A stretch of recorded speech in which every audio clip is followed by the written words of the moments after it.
ஓம் முருகா போற்றி. ஓம் சரவண பவ. என் அன்பு குழந்தையே, என்னை பார்த்த நொடியே உனக்கு இனி ஒவ்வொன்றாக நல்லது நடக்கத் தொடங்கும். நீ பட்ட துன்பங்கள் அனைத்தும் முடிந்து போகும். என்னை பார்த்த நொடியில் அதிசயம் நடக்கும். பல முறை உன்னை தேடி வந்தேன். மீண்டும் மீண்டும் என்னை ஏமாற்றிக் கொண்டிருக்கின்றாய். எத்தனை முறைதான் உன்னை தேடி வருவது? நான் கணக்கு வைத்திருக்கின்றேன். உன்னை தேடி வருவது இது 12வது முறை. 12 கரங்கள் கொண்டு உன்னை அள்ளி கொடுக்க நான் வந்திருக்கிறேன். ஆனால் நீயோ என்னை 12 முறை காக்க வைத்து விட்டாய். இனி அப்படி செய்யாதே தங்கமே. யான் இருக்கின்றேன், பயம் கொள்ளாதே. நீ பார்த்து கொண்டே என்னை உன்னை கோபுரத்தின் உச்சியில் வைத்து அமர வைக்கப் போகின்றேன். அழகு பார்க்கப் போகின்றேன். நம்பிக்கையோடு முருகா என்று கூப்பிடு. முயன்று கூட தோற்றவர்கள் உண்டு. ஆனால் இந்த முருகனை வணங்கி தோற்றவர்கள் இந்த உலக அகராதியிலேயே கிடையாது. நம்பினால் ஒரு முறை முருகா என்று கூடு. காலம் மாறும் என கற்பனையில் காத்திருக்காதே. நீ முயற்சி செய்யாமல் இங்கு எதுவும் மாறாது. ஆனால் நீ என்னை பார்த்த நொடி மறுகணமே உனக்கு நல்லது நடக்கும். பேரதிசயம் நிகழும். திருச்செந்தூர் முருகன் உன்னை தேடி நானாக வந்துவிட்டேன். பல முறை வந்தேன், நீ என்னை அலட்சியம் செய்தாய். இன்று 11வது முறை. அதிர்ஷ்ட வாக்கு, நீ கேட்டது கிடைக்கும். நம்பிக்கையோடு கூறு. திருச்செந்தூர் முருகன் உனக்காக வந்திருக்கும் போது நீ எதற்கும் இனி பயப்பட வேண்டிய அவசியம் இருக்காதே. நம்பினால் முழுவதும் கேள். நீ என்னை நினைத்து பார்க்கும் ஒவ்வொரு நொடியும் உன் அருகில் நான் இருப்பேன். நீ எங்கு சென்றாலும் உனக்கு துணையாக வருவேன். நீ என்னை பார்க்கும் இந்த தருணத்திலிருந்து உன் வாழ்க்கை ஒளிமயமாக மாறப்போகிறது. நீ பெற்ற பயனை பிறருக்கும் பகிர்ந்துவிடு.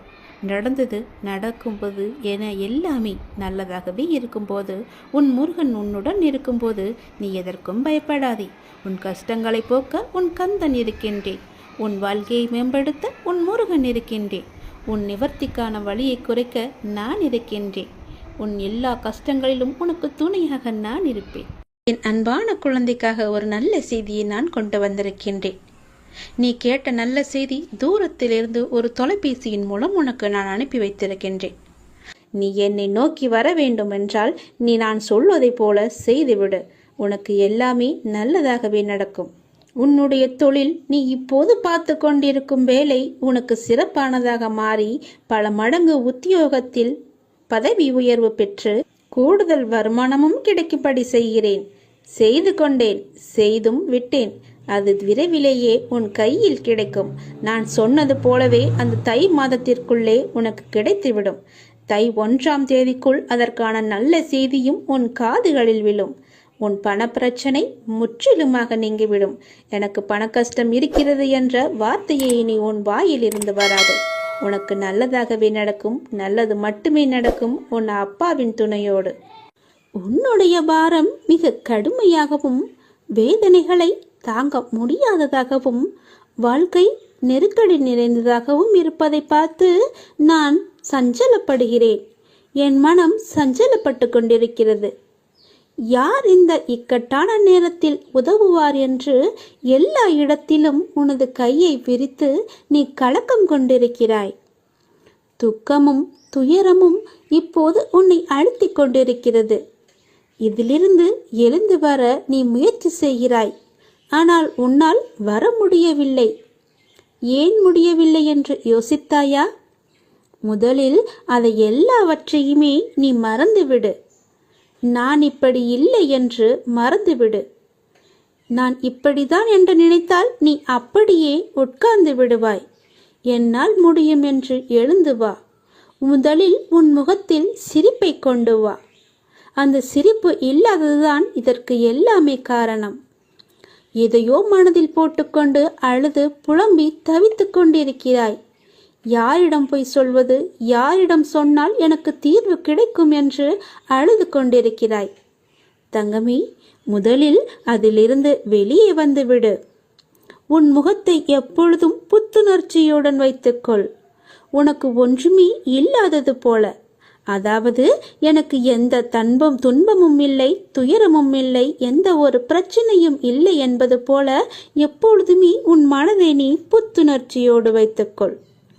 உன் மனம் புத்துணர்ச்சியாக இருந்தால் உன் முகமும் புத்துணர்ச்சியாக கலையாக இருக்கும். அது இல்லாததுதான் இப்போதைய காரணம்.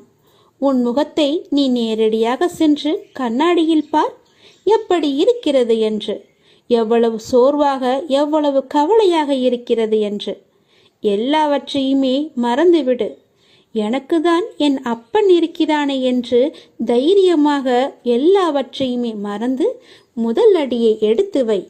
உன் மனதை மகிழ்ச்சியாக வைத்துக்கொள். என்னை நம்பி என் ஆலயத்திற்கு நீ வா. நீ வளமுடன் வாழ்வாய், எந்த குறையும் இல்லாமல் வாழ்வாய். உன் வாழ்க்கையில் எந்த ஒரு கஷ்டமும் இருக்காது, எந்த துன்பமும் இருக்காது, எந்த துயரமும் இருக்காது. முதலில் நான் சொல்வது போல செய். உன் வாழ்க்கை எப்படி இருக்கிறது என்று பார். உன்னை தேடி அவர்கள் விலகி சென்றவர்களெல்லாம் தானாக வருவார்கள். உன் மனதையும் உன்னையும் நீ புத்துணர்ச்சியோடு வைத்துக்கொண்டு உன் முகத்தில் புன்னகையை வைத்து பாரேன், எப்படி தேன் போல ஓடி வருகிறார்கள் என்று. வாழ்க்கைக்கான அர்த்தத்தை தான் எல்லோருமே தேடிக்கொண்டிருக்கிறார்கள். ஆனால் எப்படி வாழ்வதற்கான அர்த்தங்களை யாருமே தேடுவதில்லை. அதை தேடியிருந்தால் வாழ்க்கையை நிம்மதியாக வாழ்ந்திருக்கலாம். ஏன் அவ்வாறு செய்ய மறுக்கிறார்கள் என்று தெரியவில்லை. எத்தனையோ முறை சொல்லியாய்விட்டது. வாழ்க்கையில் எதுவுமே காரணங்கள் இல்லாமல் நடக்காது. எல்லாவற்றிற்குமே பின்னால் நிச்சயமாக ஒரு காரணம் இருக்கும். இப்போது இந்த பதிவை நீ கேட்பதற்கு கூட ஒரு காரணம் நிச்சயமாக இருக்கும்.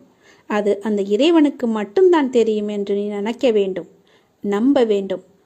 உன்னுடைய வாழ்க்கையின் பாதையின் அழகை சொல்ல உனக்கு வார்த்தைகளே இருக்காது. உன்னுடைய வார்த்தைகளை நீயே தேடிக்கொண்டிருப்பாய். அவ்வளவு அழகானதாக உன் வாழ்க்கை மாறப்போகிறது. வாழ்வில் நம்பிக்கை, நிதானம், பொறுமை, சகிப்புத்தன்மை, அறநெறியில் வாழுதல், பிறரிடம் புறம் பேசாமல் இருத்தல், இதை நீ கடைப்பிடித்தாலே உன்னுடைய பாதை சுகமான பயணமாக உன் வாழ்க்கை அமையும். உன் பாதையும் நன்றாகவே இருக்கும். எந்த ஒரு கரடும் முரடும் இல்லாமல் நன்றாகவே இருக்கும். நீ உன் அப்பாவை அழைக்கும் தருவாயில் உன் சத்தம் என்னுடைய மனதிற்குள் இருந்து உனக்கு ஆரம்பிக்கும். கேட்கும் முன்னரே உன் முன் நான் இருப்பேன். ஏனென்றால் என் இதயத்தில் தான் உன்னை சுமந்து கொண்டிருக்கிறேன். இது அப்பாவின் வாக்கு. நீ உன் வாழ்க்கையில் முன்னோக்கி மகிழ்ச்சியாக செல்லும் காலம் வந்துவிட்டது. நம்பிக்கையோடு நான் கூறும் வார்த்தைகளை எல்லாமே பின்பற்று.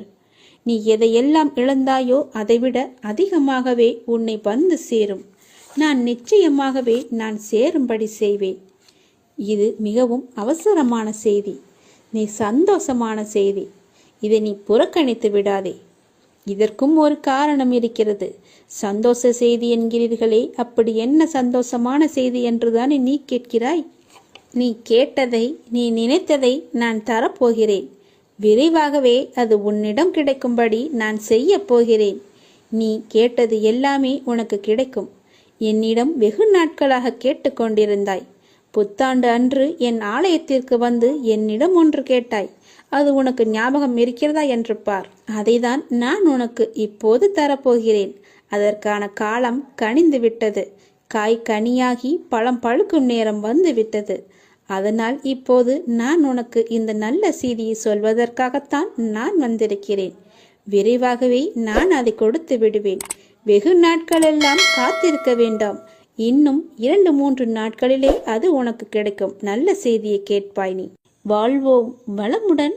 நல்ல வழி பிறக்கும் உங்களுக்கு. சீக்கிரமாகவே உனக்கு நல்ல வழி பிறக்கும். என்னை நீ முழுவதுமாக நம்பு. நீ வருவாய் என்று உனக்காக நான் காத்து கொண்டிருக்கிறேன். விரைவில் ஒரு முடிவுக்கு வரப்போகிறது.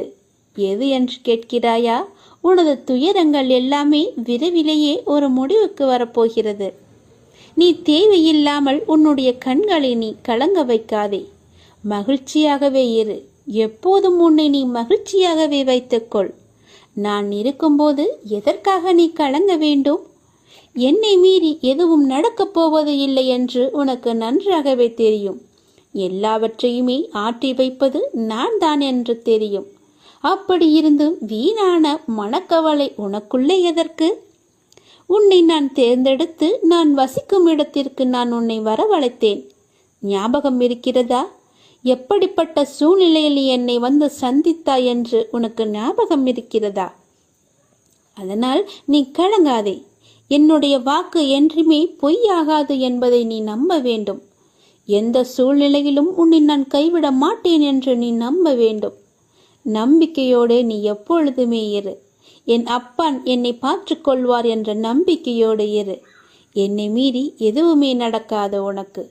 உனக்கு என்ன வேண்டும் என்று என்னிடம் கேள். உனக்கு வேண்டியது எல்லாவற்றையுமே நானே தருகிறேன். அப்படி இல்லை என்றால் நீயே வேண்டியதை எடுத்துக்கொள். எனது கஜானா வாயிற்கதவு உனக்காகத்தான் திறந்து வைத்திருக்கிறேன். அதில் உனக்கானது நிறையவே இருக்கிறது. அதில் உனக்கு என்ன வேண்டும் என்று நீயே தேடி எடுத்துக்கொள். எது உன்னிடத்தில் சேர வேண்டுமோ அது உன்னிடத்தில் தானாகவே வந்து சேர்ந்துவிடும். அதனால் இது வருமா, கிடைக்குமா, எப்பொழுது கிடைக்கும் என்று நீ ஏங்கி உன்னை நீயே வருத்தி கொள்ளாதே. நிச்சயமாகவே அது உன் கைக்கு கிடைக்கும். நீ அறிந்ததை கொண்டு நீ கடவுளை வழிபடு. உனது உள்ளத்தில் இருந்து நீ வழிபடு. வழிபாட்டிற்கு எந்த ஒரு விதிமுறையுமே இல்லை. உன் தாயை எவ்வாறு உனது சேவைக்கு அழைப்பாயோ அதே அன்பும் இயல்புமே போதுமானது கடவுளை வழிபடுவதற்கு. கடவுளுக்கு என்று தனி ஒரு ரகத்தை நீ தேடாதே. இயல்பாகவே அப்பா என்று என்னை கூப்பிடு. உன் அப்பாவிடத்தில் நீ எவ்வளவு உரிமையாக இருப்பையோ அது போலவே நீ என்னிடத்திலும் உரிமையாக இருக்கலாம். ஏனென்றால் நீ என் பெற்றெடுத்த பிள்ளை. நீ என் பிள்ளை நன்றாக இருக்க வேண்டும். என் பிள்ளை என்னிடத்தில் சகஜமாக பழக வேண்டும் என்றுதான் நான் ஆசைப்படுகிறேன். என்னுடைய ஆசையை நீ நிராசையாக்கி விடாதே. என்னிடத்தில் எல்லா உரிமைகளுமே உனக்கு உண்டு. நீ என் பிள்ளை, நான் உன் அப்பா. என் அன்பு குழந்தையே, எல்லோருடைய வாழ்விலும் மாற்றங்கள் வருகின்றன. சிலருக்கு கொஞ்சம் தாமதமாய் இருக்கலாம். இப்போது உன் வாழ்விலும் நீ எதிர்பார்த்த மாற்றம் வரப்போகிறது. உன்னுடைய பல வேண்டுதலில் உன்னுடைய முதன்மையான வேண்டுதல் விரைவில் நடக்கப் போகிறது. அதற்கு நீ செய்ய வேண்டியது எல்லாம் அந்த விஷயத்தை குறித்து நேர்மறை எண்ணங்களை மனதில் எழுப்ப வேண்டும். அது நடக்கும் என்று நீ நம்ப வேண்டும். உனக்கு அந்த வேண்டிய ஒன்று நிச்சயமாகவே கைகளில் கிடைக்கும். கோவிலில் சாமி முன் இந்த முறைப்படி நீ பிரார்த்தனை செய்து வந்தால் நிச்சயம் நீ நினைத்தது நடக்கும். நமக்கு எப்பொழுது எந்த பிரச்சனை எந்த ரூபத்தில் வந்தாலும் நாம் அந்த பிரச்சனைகளை முடிக்கவும் அதிலிருந்து முழுமையாக விடுபட்டு வெளியே வருவதற்கும் நாம் செய்யும் முதல் காரியம் தெய்வத்திடம் சரணடைந்து பிரார்த்தனை செய்து நம் குறைகளை கூறி வேண்டிய வரங்களை பெற்றுக்கொள்வோம். அது மட்டும் இல்லாமல் நமது வாழ்க்கையில் செய்யும் சில சிறிய தவறுகளுக்கும் தெய்வத்திடம் சென்று அதற்கான பரிகாரங்களையும் செய்து புண்ணியத்தை தேடிக்கொள்வோம். ஆனால் கோவிலில் சாமியிடம் வேண்டுவதாக இருந்தாலும் பரிகாரம் செய்வதாக இருந்தாலும் அதற்கு ஒரு முறை இருக்கிறது. அந்த முறைப்படிதான் நாம் இறைவனிடம் வேண்ட வேண்டும். அப்படி வேண்டினால் கண்டிப்பாகவே அது நிறைவேற்றப்படும். அந்த முறைப்படி பரிகாரம் செய்தாலும் தெய்வம் அதை முழுமையாக ஏற்றுக்கொள்ளும். நாம் நம்பிக்கையுடன் செய்ய வேண்டும். அதனால் இன்று கோவிலில் தெய்வத்தின் முன் எப்படி பிரார்த்தனை செய்வது, எப்படி வேண்டுவது பற்றி தான் நாம் இப்போது சொல்ல போகிறோம். கோவிலுக்கு சென்றால் தெய்வத்தின் முன் மண்டியிட்டு வேண்டு என்று நிறைய பேர் சொல்லி நாம் கேள்விப்பட்டிருப்போம். ஆனால் நம்மில் எத்தனை பேர் இந்த முறையில் தெய்வம் முன் மண்டியிட்டு வேண்டியுள்ளனர் என்பது நமக்கு தெரியாது. ஆனால் அடுத்த முறை நீங்கள் கோலதெய்வ கோயிலுக்கு சென்றாலும் அல்லது வேறு ஏதாவது உங்களுக்கு பிடித்த தெய்வத்துடைய கோவிலுக்கு சென்று வேண்டினாலும் தெய்வத்தின் முன் முட்டி போட்டு உங்கள் பிரார்த்தனையை வையுங்கள். நீங்கள் தெய்வத்தின் சன்னிதானத்திற்கு முன்பு மண்டி போட்டு உங்கள் இரு கைகளையும் ஏந்தி உங்களுடைய பிரச்சனையை குறைகளை கடவுளிடம் சொல்லி வேண்டிய வரங்களை நீங்கள் பெற்றுக்கொள்ளுங்கள். இப்படி நீங்கள் முட்டி போட்டு வேண்டினால் தெய்வம் நாம் கேட்டதை உடனே கொடுக்கும் என சொல்லப்படுகிறது. இப்படி நீங்கள் எந்த தெய்வத்தின் கோவிலுக்கு சென்றாலும் முழங்கால் போட்டு மண்டியிட்டு உங்களின் இரு கைகளையும் ஏந்தி வேண்ட வேண்டும். உங்களுடைய வேண்டுதலை சீக்கிரமாகவே ஏற்றுக்கொள்வார். அதே நேரம் அந்த வேண்டுதல் சீக்கிரம் தெய்வத்தால் நிறைவேற்றியும் தரப்படும் என்பது காலம் காலமாக மக்களிடம் உள்ள நம்பிக்கை. அந்த நம்பிக்கை உங்களுக்குள்ளே இருக்க வேண்டும். நீங்கள் நிறைய கோவில்களில் சில தெய்வத்திற்கு வேண்டுதல் வைத்து முழங்கால் மண்டியிட்டு கோவிலை சுற்றி வலம் வருவார்கள். கோவில் படியேறி தங்களுடைய நேர்த்திக்கடனை செலுத்துவார்கள். இப்படியெல்லாம் கூட தெய்வத்திற்கு பிரார்த்தனை செய்யலாம் என்று நம்முடைய சாஸ்திரங்களே கூறுகிறது. இருந்தாலும் உங்களுடைய உடம்பை பிரார்த்தனை செய்கிறேன் என்ற பெயரில் வருத்தி கொண்டு நீங்கள் முழங்காலிட்டு கோவிலை சுற்றியோ அல்லது கோவில் படிக்கட்டிலோ நடக்க வேண்டும் என்ற அவசியம் கிடையாது. உங்களை உடலை வருத்தி தான் நம்மை செய்ய வேண்டுமென்று யாரும் சொல்லவில்லை. எந்த கடவுளும் நிர்பந்திக்கவில்லை. தெய்வத்தின் சன்னிதானத்திற்கு முன்பு மண்டியிட்டு தெய்வத்தை முழு நம்பிக்கையோடு நினைத்து மனதார வேண்டிக் கொண்டாலே போதும். நீங்கள் நினைத்தது நிச்சயமாகவே ஒரு மண்டலத்தில் நடக்கும். அதாவது 48 நாட்களுக்குள் அது நடந்தே தீரும். நீங்களும் உங்கள் இஷ்ட தெய்வத்தை நினைத்து முழு நம்பிக்கையோடு வேண்டுங்கள். எந்த தெய்வமாக இருந்தாலும் கை நீட்டி கேட்டால் கண்டிப்பாகவே கொடுப்பார். இல்லை என்று சொல்லாமல் நமக்கு அள்ளி தருபவர்தான் தெய்வம். மண்டியிட்டு கைகளை ஏந்தி கடவுளிடம் கேளுங்கள். உங்கள் பிரார்த்தனை நிச்சயம் நிறைவேறும். ஓம் சரவணபவ. ஓம் முருகா போற்றி. அனைவருக்கும் நல்லதே நடக்கட்டும்.